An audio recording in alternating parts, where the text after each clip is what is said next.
दोस्तों, अगर मैं आपसे कहूं कि एक छोटी सी एआई कंपनी ने सिर्फ एक दिन में नवीडिया का $600 बिलियन का मार्केट कैप उड़ा दिया, जो कुछ देशों की इतनी जीडीपी भी नहीं है, तो क्या आप मानेंगे? या फिर अगर कहूं कि डीपसीक नाम का एक एआई मॉडल चैट जीपीटी को पीछे छोड़ चुका है, ऐप स्टोर पर सबसे ज्यादा डाउनलोड होने वाला ऐप, या गूगल प्ले स्टोर पर टॉप प्रोडक्टिविटी ऐप, या गूगल पर इसका सर्च वॉल्यूम चैट जीपीटी से भी ज्यादा हो गया, तो और ये सिर्फ शुरुआत है, क्योंकि डीप सी के ट्रेनिंग के तरीके को देखकर एक शॉकिंग रियलाइजेशन हुई। क्या हम आर्टिफिशियल जनरल इंटेलिजेंस तक उम्मीद से कहीं ज्यादा तेजी से पहुंच रहे हैं? तो आज इस वीडियो में हम देखेंगे कि ये डीप सी कंपनी कौन है और ये इतना बड़ा धमाका कैसे कर रही है, ये कैसे काम करती है और इसके क्या फीचर्स हैं जो इसे अलग बनाते हैं। तो चलिए जानते हैं इस वीडियो में।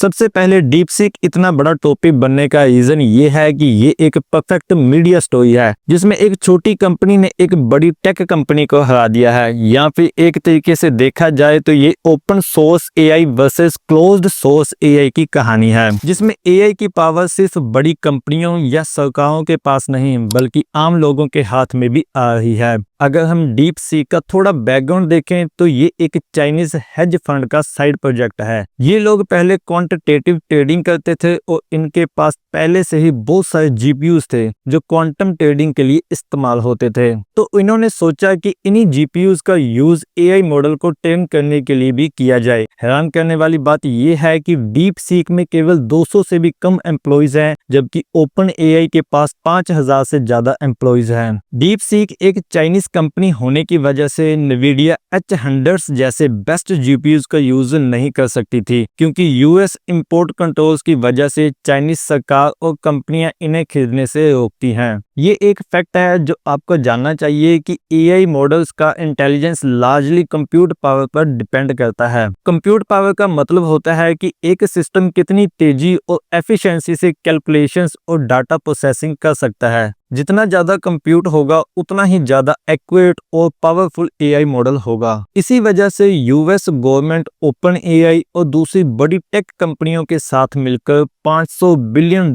का डाटा सेंटर बिल्ड कर रही है, ताकि एजीआई यानी आर्टिफिशियल जनरल इंटेलिजेंस और एएसआई आर्टिफिशियल सुपर इंटेलिजेंस को क्रिएट किया जा सके।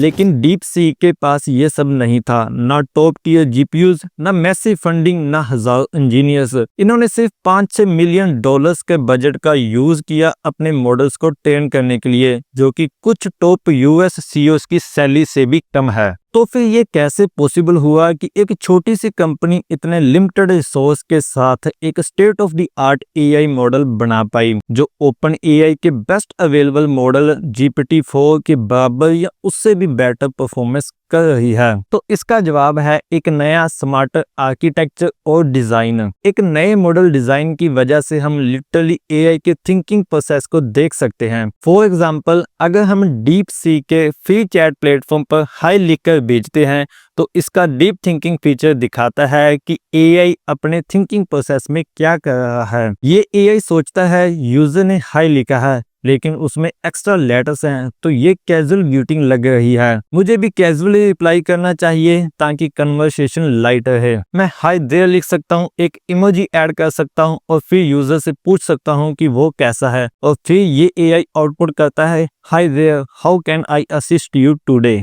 ये तो काफी सिंपल लग रहा है ना, लेकिन एक और क्रेजी एग्जांपल देखिए। अगर हम डीपसीक से कहें मुझे 1 से 100 के बीच एक रैंडम नंबर दो, तो इसका थिंकिंग प्रोसेस कुछ ऐसा होता है। यूजर एक रैंडम नंबर मांग रहा है, मुझे इंश्योर करना होगा कि नंबर ट्रूली रैंडम हो। क्या मुझे कंप्यूटेशनल मेथड यूज करना चाहिए, या फिर मुझे सिर्फ अपने दिमाग में एक नंबर सोच लेना चाहिए? लेकिन अगर मैंने अपने दिमाग से सोचा तो वो ट्रूली रैंडम नहीं होगा। अगर लोग मैनुअली रैंडम नंबर चूज करते हैं तो 37 और 42 जैसे नंबर ज्यादा कॉमन होते हैं, तो इनको अवॉइड करना चाहिए। और फिर एआई फाइनली डिसाइड करता है कि उसे 76 नंबर देना चाहिए। ये सोचने का तरीका एक ह्यूमन की तरह लगता है, जो अब तक किसी और एआई में नहीं देखा गया है। तो यही वजह है कि डीपसीक ने इतना बड़ा हाइप क्रिएट कर दिया है। एक छोटी कंपनी ने लिमिटेड रिसोर्स के साथ एक एआई डेवलप किया है जो दुनिया के बेस्ट एआई मॉडल्स को टक्कर दे रहा है। ओपन एआई 01 और 01 मिनी बेबी ये थिंकिंग फीचर्स हैं, लेकिन ये फ्री प्लान में अवेलेबल नहीं है। आपको इनके पेड प्लान्स लेने पड़ेंगे, वो भी लिमिटेड एक्सेस के साथ।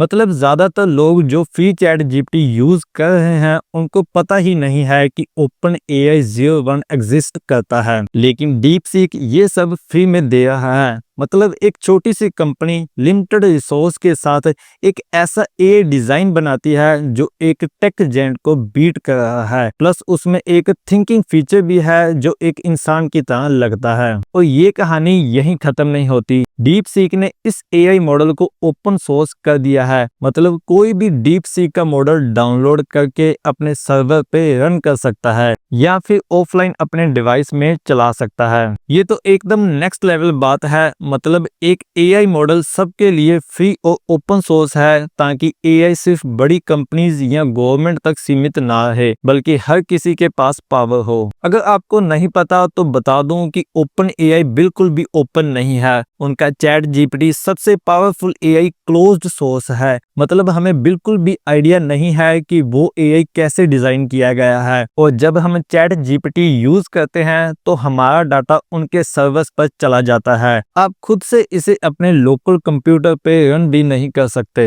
अब डीप सीक R1 के साथ open source AI finally closed source models के बराबर पहुंच गया है, और ये लेजिट है। कुछ एआई और टेक के बड़े लोगों ने भी डीप सीक के बारे में पॉजिटिव कमेंट्स दिए हैं। सैम एल्टमैन जो कि ओपन एआई के सीईओ हैं, उन्होंने कहा है कि डीप सीक R1 एक इम्प्रेसिव मॉडल है, स्पेशली जो ये प्राइस पर डिलीवर कर रहा है। हम ऑब्वियसली और बेटर मॉडल बनाएंगे, लेकिन एक नए कॉम्पिटिटर का होना एक्साइटिंग है। ये सब प्रूव करता है कि डीप सीक R1 एक असली चीज है। ये सिर्फ हाइप नहीं है, बल्कि एआई इंडस्ट्री में एक रेवोल्यूशन है। एक वीकेंड के अंदर ये और भी ज्यादा वायरल हो गया, और इसकी वजह से मंडे को स्टॉक मार्केट में एकदम चौकस मच गया। नैस्डैक 3% गिर गया, गूगल 4% से ज्यादा डाउन हो गया, नवीडिया का स्टॉक 20% तक क्रैश कर गया, और नवीडिया का जो 16 से 20% का ड्रॉप हुआ, उसका मतलब है कि एक ही दिन में $600 बिलियन का लॉस हो गया। समझाने के लिए ये स्टारबक्स, पेप्सी, मैकडॉनल्ड्स को मिला दो, उससे भी ज्यादा। तो बस सोचो, एक छोटी कंपनी ने एक ऐसा मॉडल बनाया है जो दुनिया के सबसे बड़े टेक जायंट्स को हिलाने की पावर रखता है। मैंने पहले मेंशन किया था कि ओपन एआई और यूएस गवर्नमेंट एक $500 बिलियन का डाटा सेंटर बनाने की प्लानिंग कर रहे हैं। ये सालों तक लगेगा बनने में, और $500 बिलियन एक बहुत बड़ी अमाउंट है। कंपैरिजन के लिए सोचो, ये काफी देशों की जीडीपी से भी ज्यादा है। लेकिन एक बहुत बड़ा पॉइंट है जिस पर मेन स्ट्रीम मीडिया जोर नहीं दे रहा। क्या डीप सीक एक्चुअली हमें एजीआई के और करीब ले जा रहा है? समझाने के लिए पहले देखते हैं कि R1 कैसे डिजाइन किया गया था।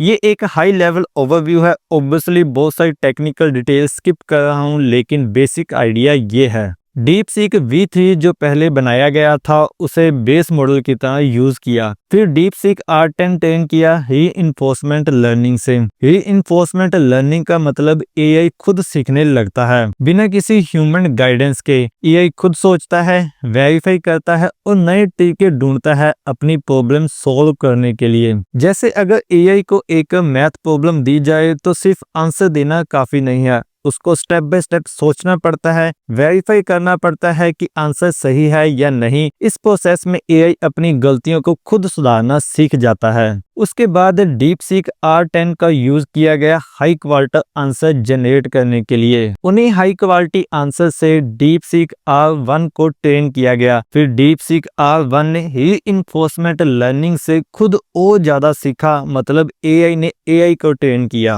अब सोचो, अगर हम इस प्रोसेस को रिपीट करें बिना कुछ और किए, तो एआई हर जनरेशन में और स्मार्ट होता जाएगा। और अगर हम इसमें और ज्यादा हार्डवेयर पावर डाल दें तो एआई और भी तेजी से स्मार्ट होगा। और अगर हम यही प्रोसेस स्केल करें तो हम एजीआई तक पहुंच सकते हैं। डीप सीक एक ओपन सोर्स है, मतलब बाकी सब ने इसे कॉपी करना शुरू कर दिया है और अपने खुद की नेक्स्ट जनरेशन मॉडल ट्रेन कर रहे हैं। और अगर ये बड़ी कंपनी से डीप सीक के टेक्निक को अपनी $1 बिलियन कंप्यूटिंग पावर के साथ स्केल कर दें, तो नेक्स्ट एआई मॉडल कैसा होगा? डीप सीक के सीईओ का कहना है कि पैसा कभी प्रॉब्लम नहीं रहा, बड़ी कंपनीज अगर सिर्फ पैसा डालकर जीत सकती तो उन्होंने ऑलरेडी इन्वेंशन मोनोपलाइज कर लिया होता। मतलब ये बैटल सिर्फ कंप्यूट पावर की नहीं है, ये एआई के फ्यूचर की है। अगर डीप सीक जैसी छोटी कंपनीज एजीआई तक जा सकती हैं बिना किसी मैसिव बजट के, तो सोचिए अगले 2-3 साल में एआई कहां तक पहुंच सकता है। हम एक्सपेक्टेड टाइम से बहुत ज्यादा फास्ट एजीआई के करीब पहुंच रहे हैं। आप क्या सोचते हैं, क्या एजीआई 2030 तक आ सकता है, और क्या एजीआई का फ्यूचर डीप सीक के हाथों में है या फिर बड़ी टेक कंपनीज इसको ओवरटेक कर लेंगी?